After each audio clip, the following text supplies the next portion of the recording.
Hello, everybody. Welcome to another episode of Beyond Talking Points with Matt and Matt.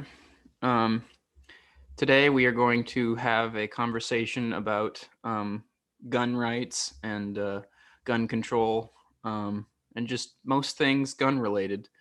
Um, Neither of us, have any we didn't look up any stats or really do that much research. Um, we're just kind of going to be talking and see where it goes. Which is pretty much what we always do anyway. But I wanted to talk about it. When Matt brought it up, I thought it was a good conversation to have because, um, to give my opening thoughts, I feel myself a little or pulled in two different directions. Um, so on the one hand, I think like philosophically speaking, I believe in gun rights. I believe in the right to keep and bear arms. I think that um, there is value in um, empowering people to be able to um, defend themselves when necessary. And of course, guns are not the only way you necessarily have to, or they're not the only way you can defend yourself, but they are a way. Um, and they can be helpful even in other situations besides defense. Um, so in that sense, I take the Second Amendment somewhat seriously. I mean, I'm, and that could partly just be that I was born American, and so therefore that kind of idea about the right to bear arms is just in my head. I just kind of take it for granted because that's part of my culture. Um, on the other hand, um, I often say to myself that the issue I have when we talk about the gun control debate or with weapons um, is there has to be, or I think there's some line you draw. Um, Now that's part of it. That's an argument that I know you won't be sympathetic to, but I think there's a line you draw. I don't think you or I have the right to a nuclear weapon. I don't think you and I have the right to a biological weapon. I think for society to be at all functioning, we have to kind of, there's some cutoff point where we say, okay, the average person can't have this weapon. The only people that have access to this weapon, are very specially trained people, and only for very specific and catastrophic scenarios where such weapons might be necessary. Um, and so then I'm not necessarily opposed to say um, taking away certain guns, although I'm open to the possibility that just might not work because, generally speaking, not prohibition or generally speaking, banning things doesn't often work out in the end. So as you can see, I'm really all over the place in my thought process. So maybe you could help square that circle for me. Yeah, I have a much more uh, unified view on it all, and the sense that I'm pretty much an absolutist. Um, I wanted to bring it up, well, for two reasons. One, because it was in the news, right? So Joe Biden had a press conference where he kind of signaled that he wants to put some gun restrictions in certain ways on people in the United States. It was kind of a nothing burger, but it made the news because it's kind of the first time he started to push that agenda, and it's the first time it's come up in his presidency, and it's in the context of some shootings taking place in the recent weeks. So it's an issue that is forthcoming, or at least it's being pushed like it's going to be something that comes up throughout his presidency. So it's worth talking about. The other reason, though, why I thought it'd be interesting to bring up with you is because you're a person who's not a neoliberal. So even though you're a person who a lot of times you'll defend certain policies that they're pushing kind of as compromise views, you are skeptical of the state. And one of the things with gun control is a lot of people who are so anything about guns turns into a culture war issue about people on the right versus people on the left almost all the time. But if you're any type of anarchist, anybody who's skeptical of state power, it's kind of weird to want the weapons in the hands of the government over the people. And a lot of the times, if when people on the right say that the Second Amendment is for more than just hunting, and it's for more than just sporting events. It's for self-defense, not even just it's for self-defense beyond maybe even a criminal. It's for defense. It's like a check on government to some extent to say the people that might disagree with you have a ton of weapons. So you can only push so much on the people. And that argument, I think, should be something more sympathetic to somebody who is skeptical of the government, because if the government's the only one with riot gear and the government's the only one with all the cool guns that are actually effective against other people, then it's not a good sight for the people, because then the government really could and push anything on them without any chance of any pushback, and it would be easy. So I thought that was worth, I guess, bringing up. Now, in general, a lot of gun control policy doesn't really work. That I think that's the practical reason to be opposed to it. If you think it's valuable at all that people should have the ability to defend themselves, and I think that's really important in the context of how cops don't really show up to crime scenes very efficiently. So if somebody's in your house, you call the cops showing up in time to actually see those people there before they leave and escape, it's like very, very low. So if you want some like immediate defense, you kind of have to have a gun. So being a proponent of things like that, a lot of gun control policy takes away a lot of people's guns in the attempt to keep guns from a small segment of people. And doing that, I think, hurts a lot of people, and oftentimes doesn't even take the guns away from the people who shouldn't have guns. So a lot of times I just think it doesn't work from a practical sense. And then one of the interesting things, since I talk about propaganda a lot and things being misleading, it's just, I think, important to recognize that a lot of the rhetoric around it is kind of extremist, alarmist, and standing on people's graves, right? It's like, we should do this policy because these people died for nothing because of this issue that could easily be resolved. But then the policies don't even usually resolve it. So it's kind of like it's a very common narrative that comes up every time there's a shooting that is kind of fascinating.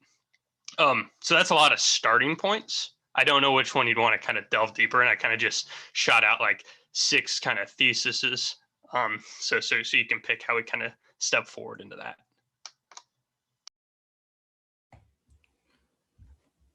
So, I mean, part of the issue, I mean, and I think this is pretty uncontroversial. Maybe I'm wrong, or maybe you'll find a way to make it controversial or incorrect, or maybe this doesn't ring true to you. But I mean, the fact that we have increased, or the fact that this country has, an extremely large amount of guns, does lead to an extremely large amount of gun violence. Now, that doesn't necessarily mean that we should therefore enact gun control.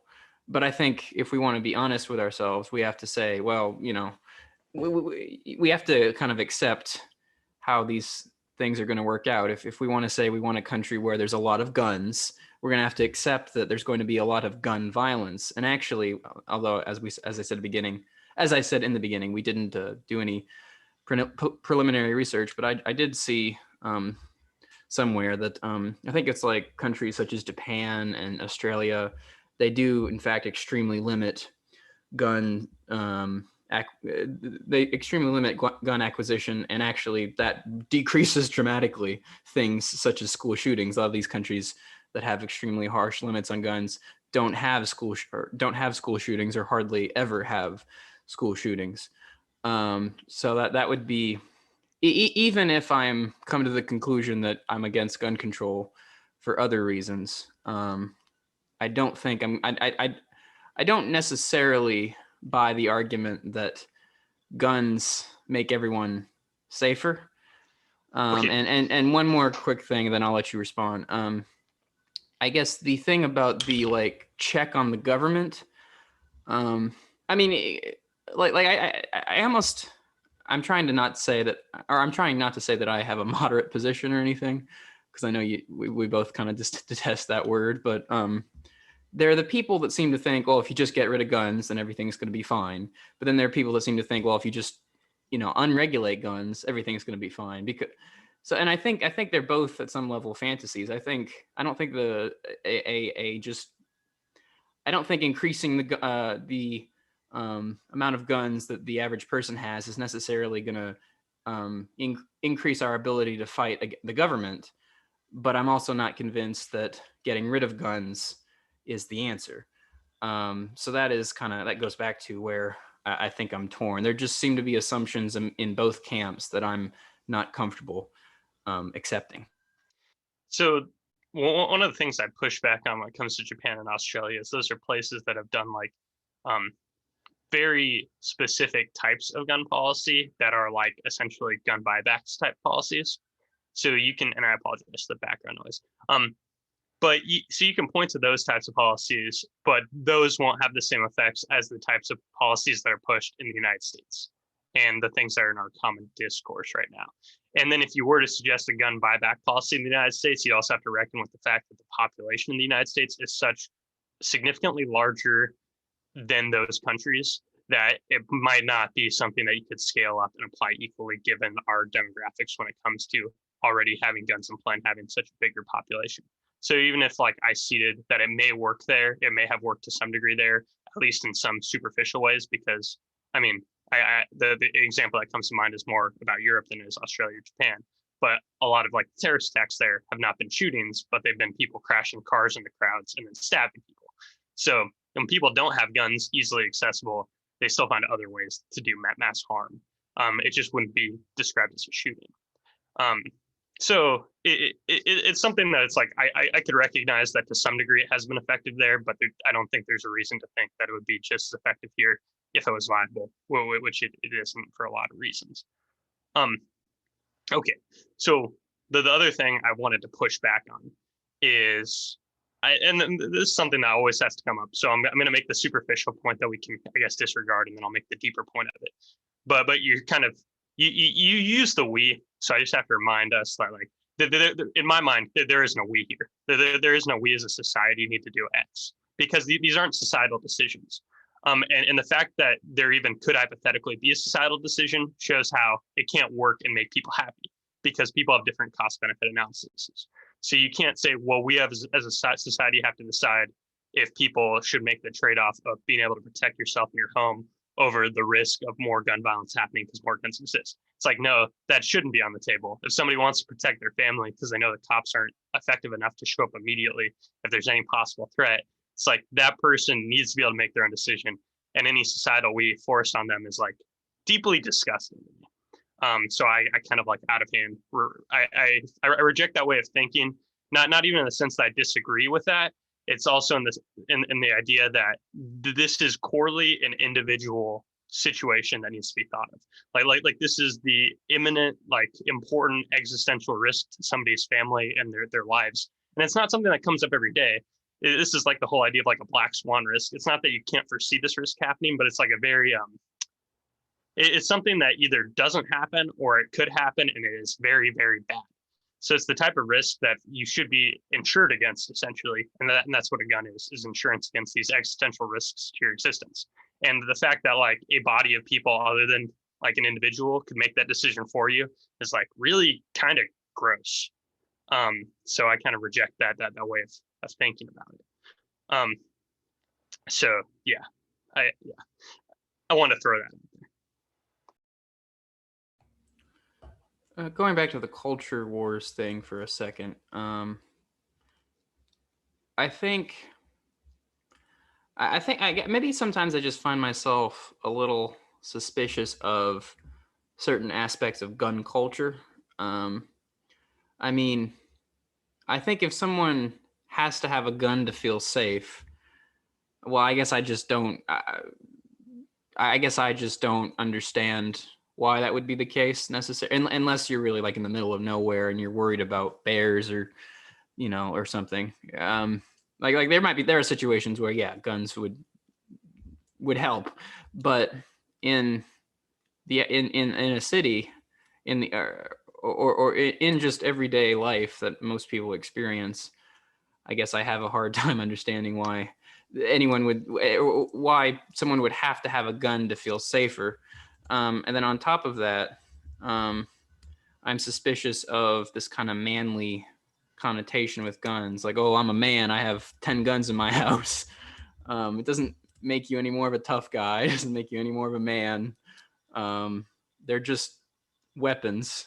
Um, so So I that's another, I guess, issue that comes up for me, which is more of a socio-cultural issue rather than a political issue. But again, like, I don't know. I just find myself, I'm open to the possibility that like anti-gun control arguments are correct. Um, there's just other ideas that people tend. There's other baggage along with those anti-gun control arguments that I just are completely uh, beyond my understanding. there's an expression that is a conservative is a liberal who's never been arrested, and a liberal is a conservative who's never been mugged. And I think that that's kind of appropriate in the context of what you said about how you can't imagine why certain people in certain contexts feel unsafe without a gun. I think that kind of thing applies where And then in it's everyday life, in the yeah. context of everyday life, not in certain contexts, yes, yeah, I would Well, understand why people would be safer without guns. I mean, everyday average life of going to the grocery store, going to the post office, dropping your kid off at school, all that stuff. I'm just going to reiterate a point that I was kind of making earlier, and I'm going to use the context of an anecdote I just told you off air. So I have this very fun habit of gambling on sports, but I like to gamble on sports in a way that is very fun, and it's an asymmetric risk kind of way. So I like betting $1 on about 4 prop bets hitting in baseball. And I'm not going to detail what a prop bet is if you don't know what it is. If you know what it is, then you know how crazy what I'm suggesting is. So I'll bet on things that have it, the so I'll bet $1 on things, and if it happens, I make somewhere between $600 and $900. It just almost never happens. So this is the idea of like asymmetric risk, where the risk I'm taking on for a $1 bet is pretty much nothing. The sports book I use is taking on a much larger risk, because if you imagined a ton of people made a bunch of bets like me, then they're at an existential risk if their liability was high enough. But the event of it happening is very unlikely. And this is something you see a lot in insurance markets. This is actually a big problem in flood insurance too, is because well, I'm not going to. That's actually a really good example. I should probably bring up at some point on the show because I like talking about flood insurance. But the whole point is I'm not really at a risk, even though it's very likely that I will not make that $900. I will almost certainly lose that $1 when I make these bets. They're fun. They're fun to keep track of, and when they happen, it's like, whoa, you made $900 on one bet for $1. That's crazy. The sports book is at a huge risk relative to the amount of risk I'm at, but it doesn't usually happen, so it's not a big deal. And they offset it by being a sports book where a ton of people bet. So having a gun on you in normal day-to-day situations is kind of like an asymmetric risk. So the odds of things happening are very low. You go through your day-to-day life, and there's likely never really a scenario you need a gun. But on the event that something very rare and uncommon happens, you might need the gun, which is the case for having a handgun in the glove compartment of your car, right? Is because if you're in a situation where you need it, then it's good to have. This is also I wish I remember her name off the top of my head, but this was years ago. It's very famous. I could probably dig it up if I look it up on my phone. When you chat, I might be able to find it. But a woman gave testimony in front of Congress talking about guns, and she'd always brought her gun with her into restaurants in Texas. And one time she was with her family, and she forgot to take it out, put it in her purse when she got out of her car. And that had to be the one time there was a public shooting in that place in Texas. And so she had no way to defend herself from this existential risk that came up. And then she kind of felt bad for her whole life. And then she yelled at Congress for kind of wanting to make people like her a criminal for having that gun on her. Because she argued that part of the reason she didn't bring it in with her and conceal it is because it was illegal in the county she was in to go get food, or the state she was in. So it's less like people need a gun to feel safe at all times. It's more of an existential risk. On the offhand something happens, at least I know that I have some sort of backup plan. And having and it's not that I'm a person who feels I need, because I don't I don't participate in the rights I'm arguing for. It's just I can see why somebody want to have it, and it's down to them to have that discretion. And if that puts them at other risks, because I know if people own guns, they're more likely to be a victim of suicide by gun, and people who have guns are more likely to kill themselves. Like this is a thing because it's a very definitive way to kill yourself, and it is a risk. But you can inform people of it, and you can have people say like, "Hey, this is a very responsible, like this is a very deadly weapon. Be very responsible with it."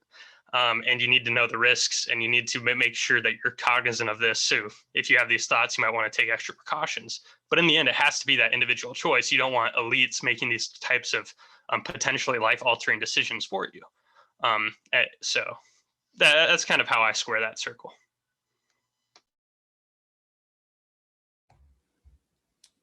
So I'm going to use an example. Um, well, I'm going to go back to the we thing for a minute, if you'll indulge me, because um, I guess I see this less as an individual. I mean, it is an individual issue, but I guess this goes back to just our utter inability to agree on the individualism versus collectivism conversation. Um, but it's like, I mean, take cars for example. Um, and I don't even think you necessarily need a government to have these kind of regulations, or not, maybe regulations are the wrong word, but these kind of mores in place. But we treat cars a certain way. We you got to go through a process. You got to take a test. You got to get a permit. You got to have a certain amount of driving under your belt. You got to get a license, and then you take a test to get your license. Then obviously you have to renew your license. Well, in some places you have to renew your license when you're a little older, not in other places. But I think we can treat this. I think we should treat guns the same way. I think we need to better inform people about guns. I think we need to treat guns um, as something that people need to be. I think guns need to come along with the training and the education that goes along with those guns. And I think you don't even necessarily have to be pro. You don't necessarily have to be a statist to believe that. I think you can think of a community, or a community that acts in such a way as to treat guns in a similar way that we treat cars. Um, so that would be another stipulation I have. Um, So I'm going to say that I disagreed with everything you just said. I don't think there's an ounce in there I agreed with. So I think specific to the guns point, I think most people in the gun community have overwhelming knowledge about guns, which is part of why gun legislation is so bad. Because a lot of gun legislation is written by people who don't typically like guns, and that's why a lot of it doesn't really make sense. Which, like a lot of gun classifications, don't make any sense. If you add a certain attachment that doesn't change the gun, it'll be considered a different type of gun completely with different regulations. So there are all these things that make sense because people who aren't in the gun community that want to regulate the gun community um, make bad policy. And the people in the gun community are educated about guns because they like guns and care about defending themselves and their families. And then they also often care about all kinds of other things that are gun related. So I think you don't need a government bureaucracy to say you need this amount of gun education. I think what you're arguing for is essentially bureaucracy. If you're arguing for something more informal than that, they're already kind of doing it. Like, sure, there are going to be some people who hardly know anything, but I think that's kind of going to be the case either way. If you make them take certain bureaucratic classes where they have to go and take like a certain type of class here and there, it's like that's probably all they'll take if they're not that interested in guns. And then that's probably not going to stick well with them, because I don't know if you've had like formal required training for anything like in school. A lot of times they'll force you to take certain types of sensitivity trainings and stuff, and it'll be like this 2 hour long webinar you have to watch online for your college. And it's like, sure, a lot of the stuff's common sense, but you don't actually study it. They just require it. They require it. And it's not supposed to be hard because they're not trying to weed people out. But because of that, you don't really learn anything. So I think if anything, that's a bureaucratic requirement. And it's kind of like when it comes to driving, I think a lot of people who drive, it doesn't really have anything to do with the DMV telling them they had to meet certain regulations. Like a parent's not going to let their kid drive unless that kid knows how to drive. And insurers won't take on the liability of insuring drivers if the insurers can't drive. We have a government bureaucratic complex there, when a different kind of agency that's informal and private would probably be there in real life if we didn't have the government. So I just don't see why government's necessary if people want to be insured and there are other protocols in place that make people want to be good drivers, because nobody wants to drive a car if they're not comfortable driving. Like I haven't driven a car in a few years and I'm thinking about getting a car. It's kind of scary because I only drove in the suburbs and I live in the city. So like I don't think the driving test, which I actually wouldn't have to retake, that wouldn't be the real check on me, because I'd have to know how to do that. I'd have to put money into a vehicle I could damage, and I'd have to put my life at risk to drive. So I think there are other way more important informal checks on like kind of both of these things already, and you don't really need the government to give people certain approval or not. If anything, it just makes things more challenging and annoying for people. That which is usually the case with bureaucracy. So I oppose what you just said. Sorry. This might be a good point in the conversation. So I've been, I guess, raising my concerns. Um, Maybe I should also go over in a little more detail, which I talked about in the beginning, but go into a little more detail about maybe my own my concerns with certain left wing thoughts or arguments related to guns. Um, because I can understand why someone might be uncomfortable with the idea of the government taking away their ability to certain guns, um, and if only for the fact that why should we necessarily punish um, everybody just for the issues of a few people? So, I mean, obviously, there are people out there that shouldn't have guns that might be able to have access to guns. Then they might go off and do some terrible things. You know, you could argue that that's that gun control is kind of limiting everybody's freedom, um, just because a few people can't handle that freedom. Um, Now, which is again something I mentioned at the beginning, because of course, for a while in this country, alcohol was banned because the idea that, well, some people can't handle alcohol, so we got to ban that. That didn't work out very well. Many people, everyone, most people I talk to, um, that are of sensible minds believe that the war on drugs has failed because, well, just because some people can't handle marijuana or DMT or whatever doesn't necessarily mean everyone else should be prevented from getting it. And then, of course, same for prostitution. And I mean, there's various prohibitions we have in this country that are just totally absurd, and most people agree they're totally absurd. It could be possible, and I could see it being possible that a prohibition on guns would be something similar, or you could make a similar argument, even though it's not, even though say alcohol and DMT are not the same thing as guns.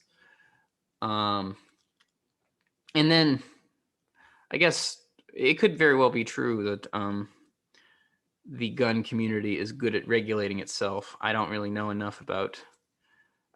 I'm not really a part of the gun community, and I haven't talked to too many people who are part of the gun community. So that you could be right on that, and I could just not know enough about it. Um. So yeah. So I think the concerns that I have about, say, that are more directly related to the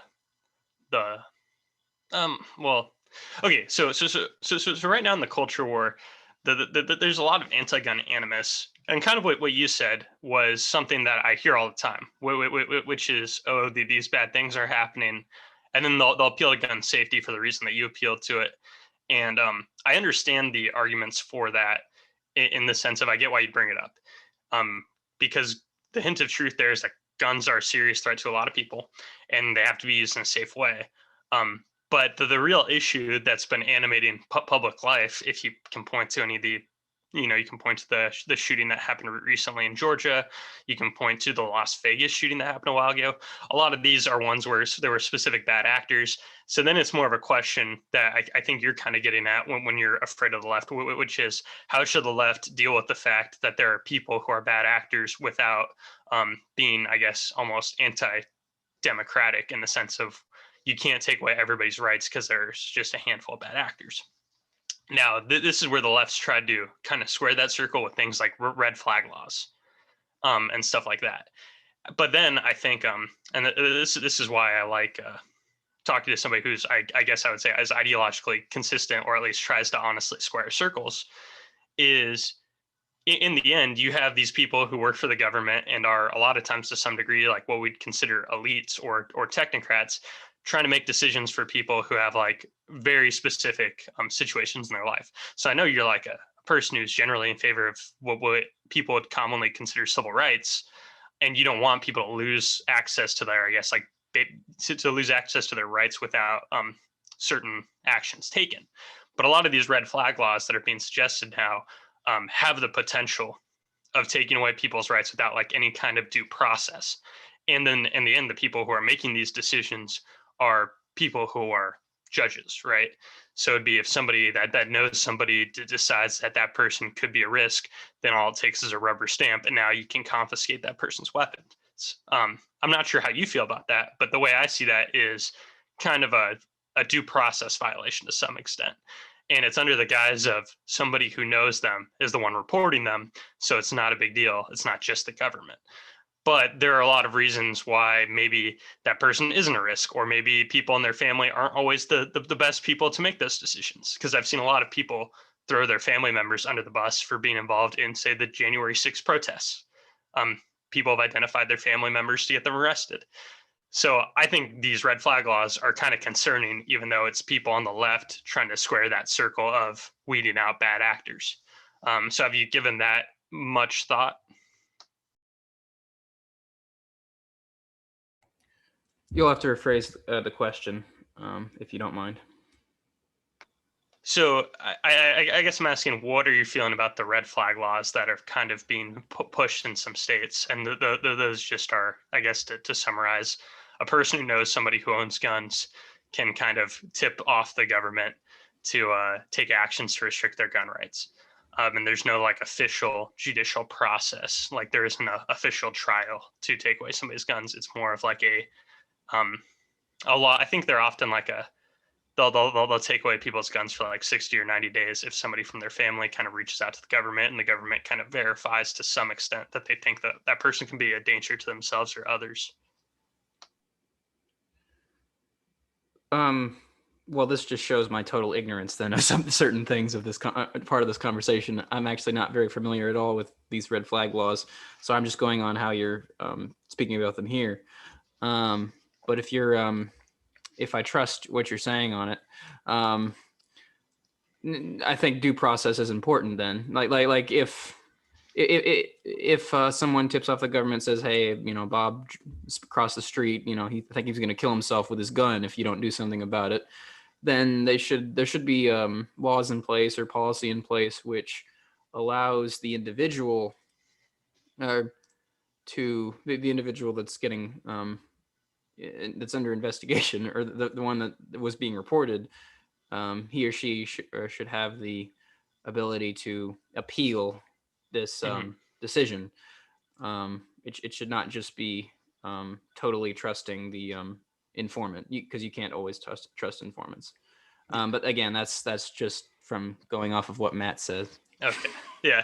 And I think I gave that a pretty, I think I gave, I tried to deliver it without being too I try to be fairly fair when I described it. The only thing I was pointing out is the constant criticism is it's a due process violation.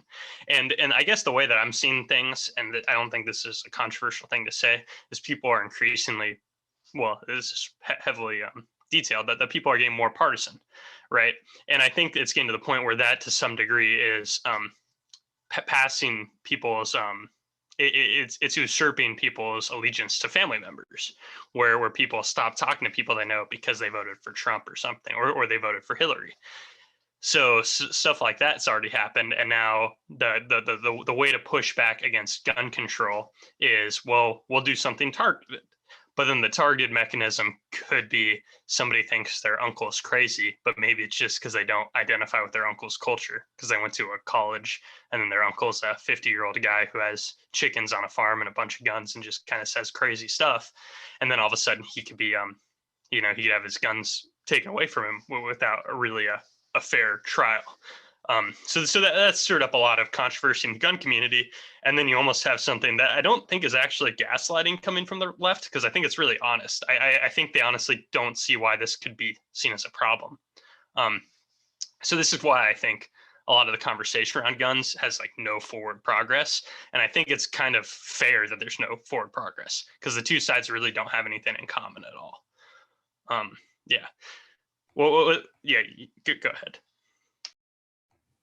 There's actually two things I wanted to say here.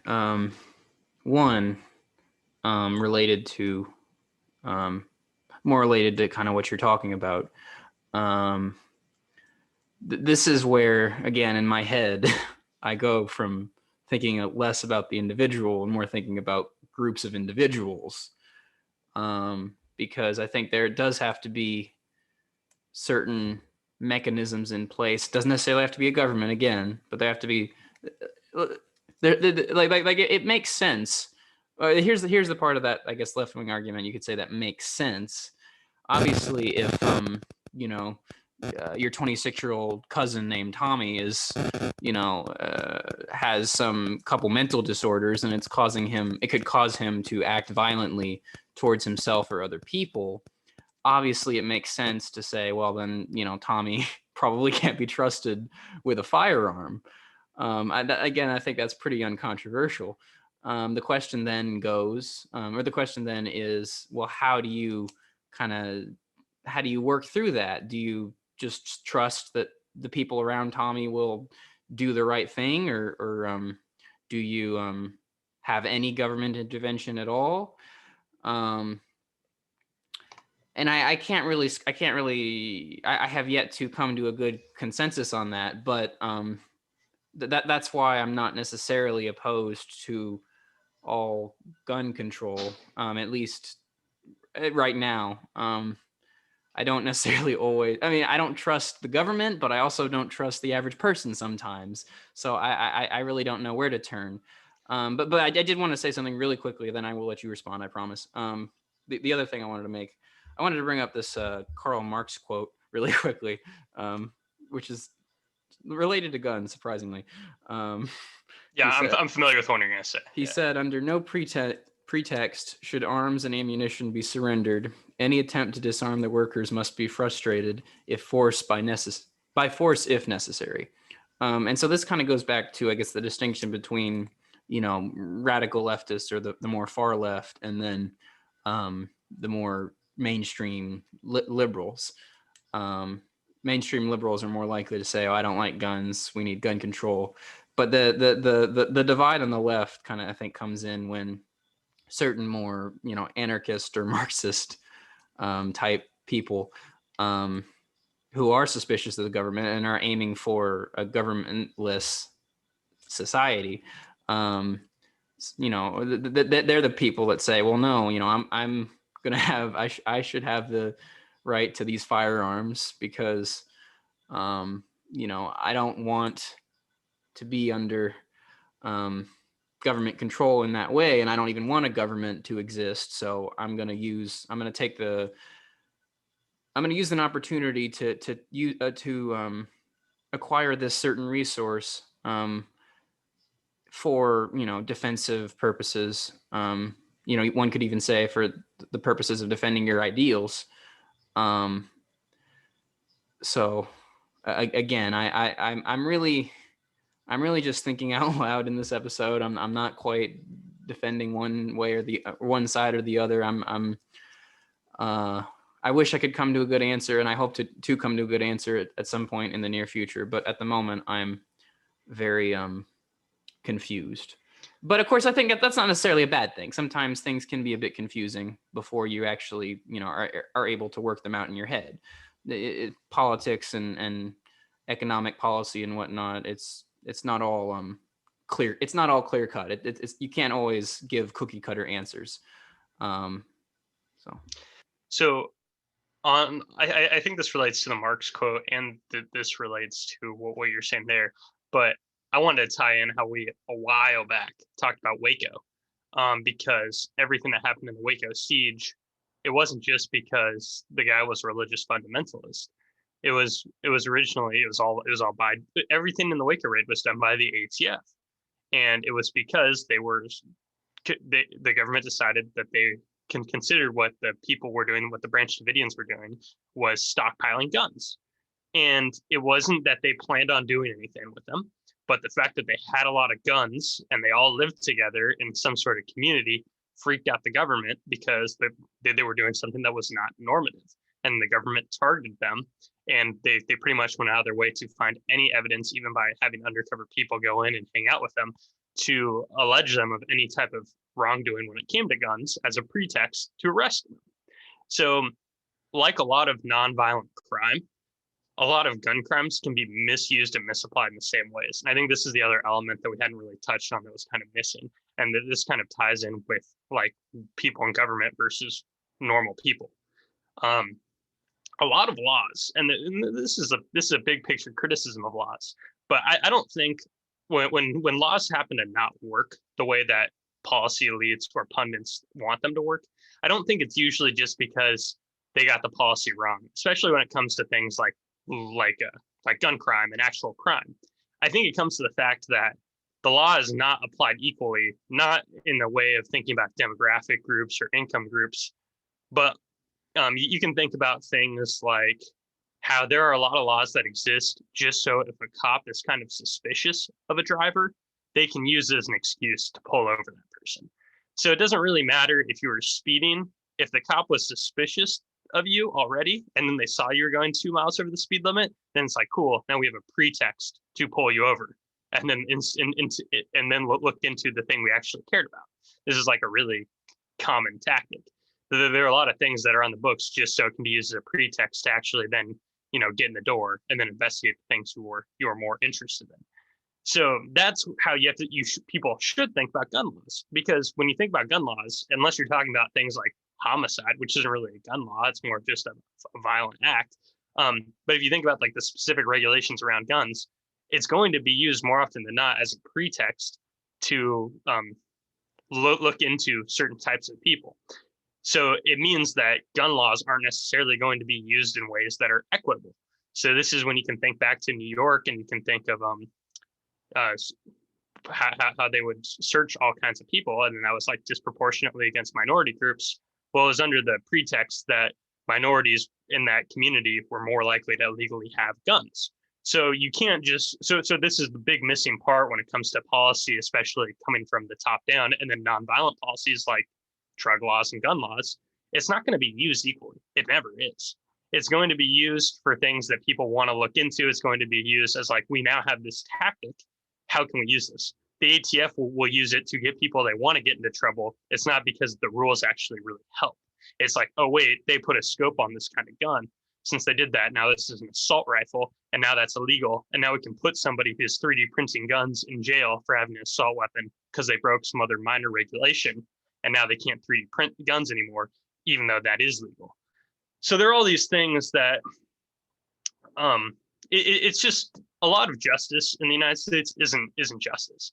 It's misapplying rules in the way that is most convenient for government officials who have targeted agendas to use them. And that's the case more often than not. And that's why so many things don't go to a jury trial. That's why everybody pleads down, everybody pleads guilty and then gets like no charge. All these things kind of tie together. So it's hard to talk about gun control without being like, but in the end, this is all about expanding the government's tactics, really. That's how I see it. So I wanted to bring that up, especially bringing up things like Marx and bringing up things like how things actually play out in real life. I think it's worth recognizing. I'm actually glad you brought up the part about gun laws not being applied, like equally, because in the 1960s and 70s, let's say, at the height of the civil rights movement, um, the government and police were very um, the ability for an African American in this country to have access to a firearm was much limited than a white person's ability because the government was worried about armed insurrections of African Americans, and that's of course why the Black Panthers were pretty adamant that like no, you're not going to take away our guns. We're going to use our guns, and we're gonna fight you if necessary. Um, and I'm not one of those people that condemns um, the Black Panthers, and I can't. I wouldn't condemn them in that situation either. Um, but I did want to ask you a question. So being a good old ANCAP as you are, I'm assuming your issue with the idea that someone can't have a gun, it goes back to just your dislike of government. But I'm what I'm wondering is I'm assuming you're okay with people not being allowed to have guns in certain places, if everyone's consenting, that everyone in that who went to that place or is in that city or that restaurant or whatever is consenting, and if it's private property and the person who owns the private property says you can't have guns here. So I assume you're not saying, oh, it's anyone can have guns anywhere. I guess you're saying I don't want the government to take away anyone's guns. But Well, if you see what I'm saying, it's almost like gun control, quote unquote, is not necessarily a thing. I mean, you could almost think of it as just the way that a community handles guns. Um, you can extrapolate okay, it okay. from you can I can extrapolate square it the from the circle. government. I can square You the can circle. hold on. You don't have to necessarily view it as government versus the people. You can view it as a community, as a well, maybe a community thing's wrong, but as a thing of like private property. Um, I think that's what I'm trying to say. Yeah. Well, it doesn't have to be squared as private property because the reason why I frame things as private property is I think that's the extension of individual rights. So it's not just because I don't like the government, but it's because in the end it should come down to the individual and it should come down to freedom of association. So it's like I could see how any individual would think bearing guns is a very crucial part of protecting themselves and their family, especially on their own land. So I understand that. Now I could see why if I go to a movie theater, somebody who owns a movie theater wouldn't want people to have guns there, except for like one security guard or something like that. So if that's the case, then so be it. They have that decision.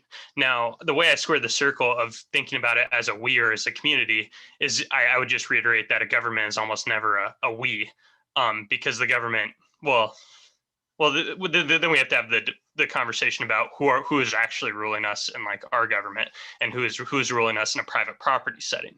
So at least everybody who abides by the rules at a steakhouse wants to be at the steakhouse, knows the rules of the game, and then shows up at the steakhouse. And a lot of steakhouses wouldn't care, and a lot of places people don't care if you open carry or concealed carry.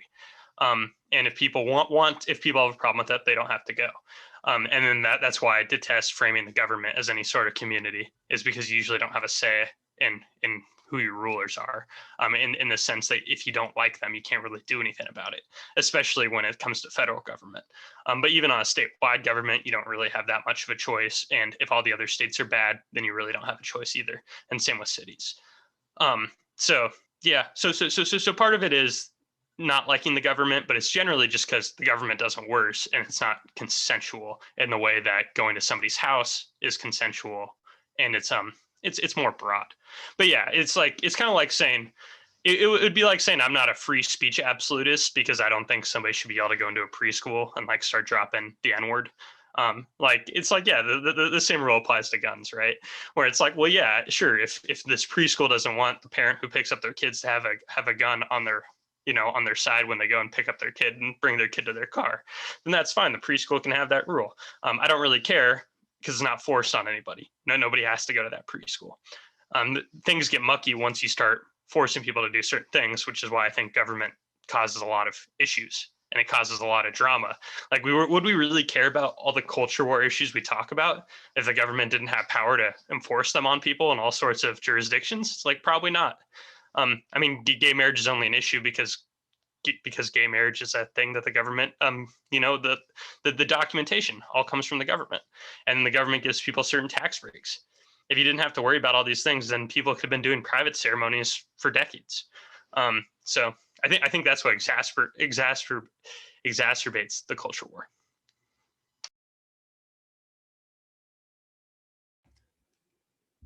I don't know if I have that much more to say. Was there any other parts of like aspects of the conversation you wanted to talk about, or would it be a good time to maybe give our final thoughts? I wanted to throw one more thing out there. Um, I don't have many final thoughts. I got most of my things out there, so I just want to throw this idea out there. But it's on the idea of like people 3D printing guns and circumventing the a lot of the gun legislation that's coming out there. And I just don't. It's hard for me to forecast the government dealing with this. So I don't think you're that well up on it. But a couple years ago, people like openly released schematics to 3D print guns, and then some people filed court injunctions to try to get them pulled off the internet. But then the judge ruled in the favor of the guy who released blueprints, because in the end they're just blueprints. So it's kind of like a freedom of speech victory. Um, and then people who have the resources, they have a 3D printer and they have materials, are able to put together a lot of a firearm. So I don't know how the government wants to deal with that. If they actually are, I mean, the movement's only grown. I'm not a person who's well. I'm not a person who knows a lot about guns, and a lot of the people who are in this community already go into it knowing a lot about firearms and have great expertise. But these are people who can put them together with pretty much raw materials and a 3D printer. And you can buy a 3D printer for a few $100s. It's not something that like only people are buying for thousands of dollars. You can search it up and buy a pretty good one for about $350. So I don't know how they're going to try to get around this, because this is a whole thing about ghost guns that Joe Biden mentioned. But I think it shows the limitations of laws before you start getting into the sticky territory of the government trying to figure out who owns 3D printers and is posting things on social media, and then going out of their way to track down a bunch of people who just made cool looking guns. And a lot of people are absolutely harmless. So I don't know if you have any thoughts on that, but feel free to give your comments there and wrap up, and then I'll sign us off. The first thing that kind of comes to my mind, actually related to that, is under conditions where there's a good amount of training and education. It doesn't have to be government, but under conditions where people, most people who have access to guns, or most people who are going to get guns, are educated about what it means to own a gun, and what it means to use a gun. I could see. Well, I'll say this. Maybe I'll regret saying this, but I could I could almost see that in a weird democratic fashion. Like you don't have to rely on gun manufacturers to get one. You can make your own, and maybe if guns come more from people, like if people have to make their own guns, rather than rely on big companies or the government or whatever, maybe that would encourage more education and training, because you have to make your own gun. I'm just kind of again, I'm thinking out loud. Again, but I guess to wrap up, the thing that I guess really struggle with at the end of the day when it comes to this issue is the question of, how much do I trust the average person versus how much do I trust the government? Now, I kind of mentioned that earlier, but just to build on what I was saying for a second. Anyone who's listened to this show, I guess, knows that that I'm, even though I'm suspicious of the government, and I would prefer a situation where there was no government. Sometimes I'm able to use government because I see the government as the extension of the extension of just kind of basic rules that people live by, in their everyday life. Um, but obviously, as everyone knows, government, there's plenty of abuse of that power. Um, on the other hand, sometimes in certain situations or with certain matters, when you leave people to themselves, um, they do very terrible things. And if you don't have kind of certain mechanisms in place to try to prevent those terrible things, you can end up living in a worse situation than you um, would than you would if you had those um, if you had certain oversight, let's say. Because I actually, personally speaking, and this is just a subjective opinion, but I don't personally care to live in a society that is as gun crazy as this one is. Um, because I just don't think I don't trust the like going back to the situation about well, if you have a gun, probably not going to have to use it, but if you do have it, then it's good when you have to have it. It's like I don't think everyone should live under that philosophy. In fact, most people probably shouldn't live under that philosophy because I just don't trust most people to act out that perfect scenario of like using guns to defend burglars. That's why I don't think they should have guns in schools. Um, but it goes back to the my more theoretical points that I've already mentioned throughout this episode. Um, so yeah, I guess the theoretical versus practical, the state versus the individual under the state. There's many directions to this debate. I'm not sure anyone's ever going to fully be happy. I'm not sure there are any solutions in place which will please everybody. No matter what line you draw, someone's going to be upset, I think. Um, so yeah, this is one of those episodes where I basically come out here and say, I don't know what the answer is. Um, I don't often enjoy being in that place because often, as I said, we have conversations where you're pretty sure of your position and I'm unsure of mine. So that, at some level, I feel like that's a weaker position intellectually, or at least it seems that way when someone's looking into the conversation, because like, oh, it's just this guy who's actually thought about it and this guy who hasn't actually thought about it. But I defend my position of I don't know at this time. I'm sure as the podcast goes on and I've thought more about it and done more reading and whatnot, I might come to more of a strong conclusion. And I appreciate your nuance. And on the note of nuance, I'm going to say government bad, individual good, guns good if you want them. If you don't want them, then don't get one. And then there's got to be like three other very basic sentences I could say to summarize the views. Central planning, pretty bad. So don't make rules for other people. In general, that's my philosophy. I think it applies fairly well here. Central plan just doesn't work, and I don't see it working here either. But we could always go back and forth on these things all day, and it's always fun too. So I appreciate you guys listening through this one, and we've covered many similar issues, and we've tackled all sorts of stuff at this point. But if you appreciate this one, please check out our backlog. I referenced the episode we did on Waco a while back, and that's I think that's a good one that ends up being surprisingly relative here. Um, Although I think I would want to listen back to it because I don't really have a clue what I said, but I think that's a good example of something that plays a lot into the issue of gun control and especially like equal application of law. I think we touched on there too. Okay. But other than that, you could find me on Twitter at Matthew T. Keck and at the Obey Podcast. I also host the show, the Obey Podcast, where I ramble and rant about all sorts of things. And I come from a similar viewpoint that I came from in this episode. And I actually want to do a deeper dive into not Obama's, God, into Joe Biden's gun policies. Although he hasn't really announced much of substance. So even though I don't like that he signaled things, he hasn't really done anything yet. So I don't think I have 35 minutes to rant on there. Or I could just like maybe watch like 4 Waco documentaries and do that rant. I think that'd probably actually be more fun. Now that I have Waco in my head, that's all I want to talk about. So Matt, tell them where they can find you and more of your stuff. So you can find me on YouTube if you search The Anti-Philosopher. I do political commentary. I do movie reviews, book reviews, and then also just talk about certain, philosophical or literary topics that just interest me. or I just go on random personal rants. I don't know. I just do whatever on that channel. Go wild. There you go.